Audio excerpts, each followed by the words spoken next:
Bismillahirrahmanirrahim. Assalamualaikum warahmatullahi wabarakatuh.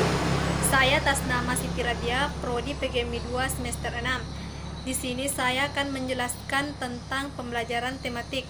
Yang pertama di sini pengertian dari pembelajaran tematik itu sendiri.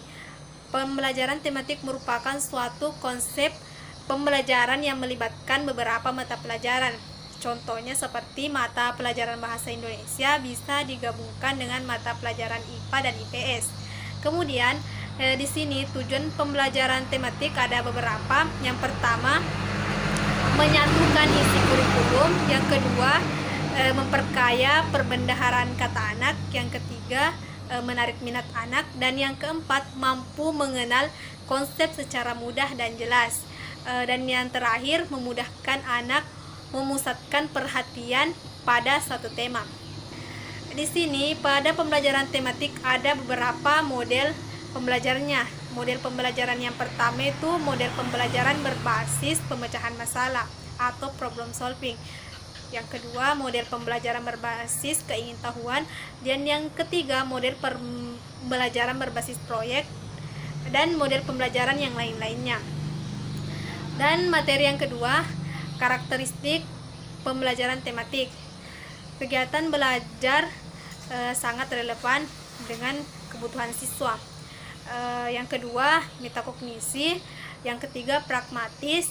Yang keempat, mengembangkan keterampilan sosial, aktif, bermain sambil belajar. Dan yang terakhir, mengembangkan komunikasi siswa.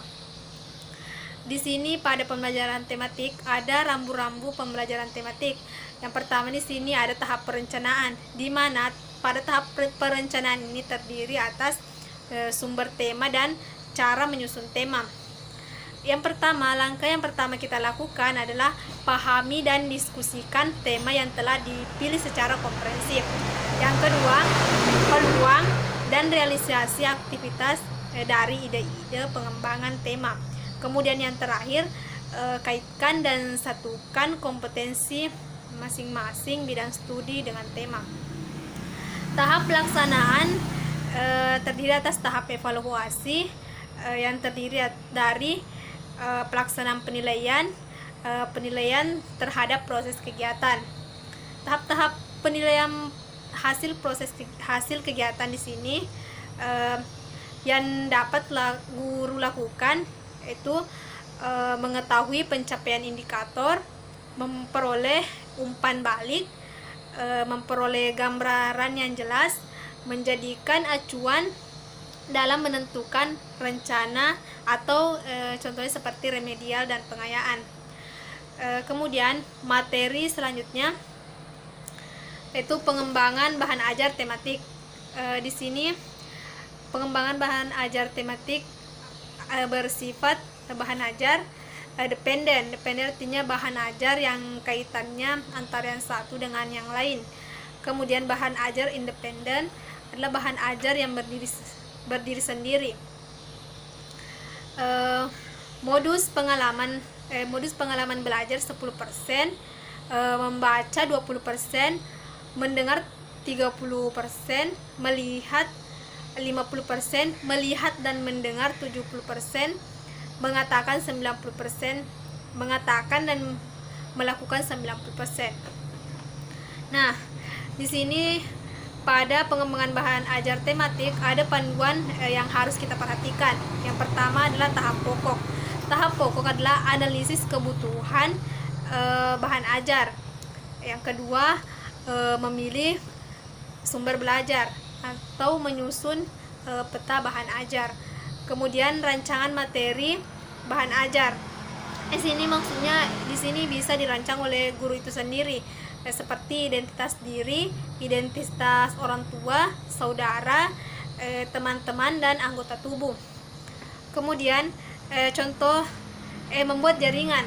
Membuat jaringan di sini seperti contohnya contoh jaringan tema budi pekerti. Nah, di sini budi pekerti terdapat pada mata pelajaran bahasa Indonesia yang bisa dilakukan oleh guru dalam mengajarkan jaringan tema ini, yaitu melakukan perintah guru, mendongeng, memperagakan tokoh. Dongeng di sini yang mendongeng adalah guru membaca di depan siswa.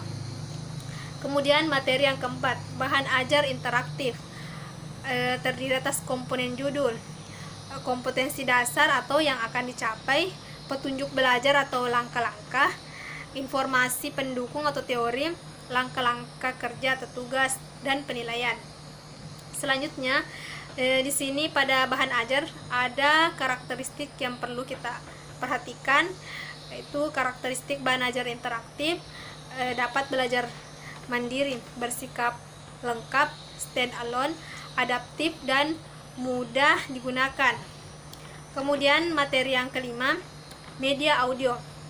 Nah, di sini media audio merupakan media yang isi pesannya hanya bisa diterima atau didengarkan melalui indera pendengaran saja. Kemudian media audio juga di sini memiliki karakter seperti pesan auditif, pemusatan perhatian, cocok untuk atau mengikuti pengarahan, dan untuk melatih daya analisis dari apa yang didengarkan. Kemudian yang terakhir, memperoleh arti suatu konteks. Di sini pada bahan ajar audio ada jenis-jenis bahannya juga.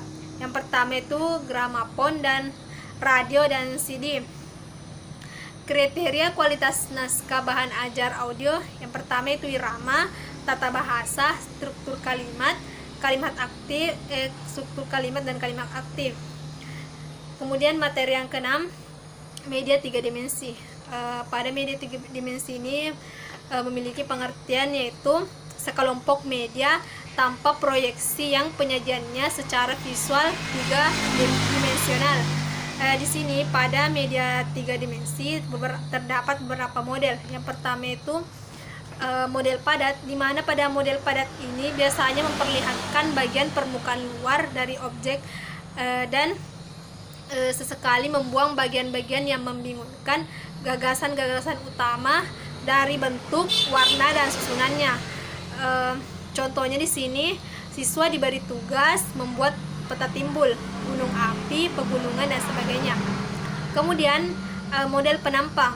Model penampang di sini yaitu media 3 dimensi yang memperhatikan bagaimana sebuah objek tampak apabila bagian permukaannya dibuang untuk mengetahui susunan di dalamnya. Misalnya model penampang melintas dari lapisan bumi. Kemudian model susun. Model susun di sini terdiri dari beberapa bagian objek yang lengkap atau sedikitnya suatu bagian yang penting dari objek itu. Contohnya di sini seorang guru yang mempersiapkan peta yang terbuat dari kayu atau benda padat lainnya yang terdiri dari bagian-bagian tertentu. Selanjutnya, siswa disuruh menyusun bagian-bagian itu agar ia bermakna. Kemudian model kerja. Model kerja di sini memiliki kelebihan. Yang pertama itu memberikan pengalaman secara langsung, dapat menunjukkan objek secara utuh, baik secara kerjanya, dapat memperlihatkan struktur organisasi secara kerja, dapat menunjukkan alur suatu proses secara jelas.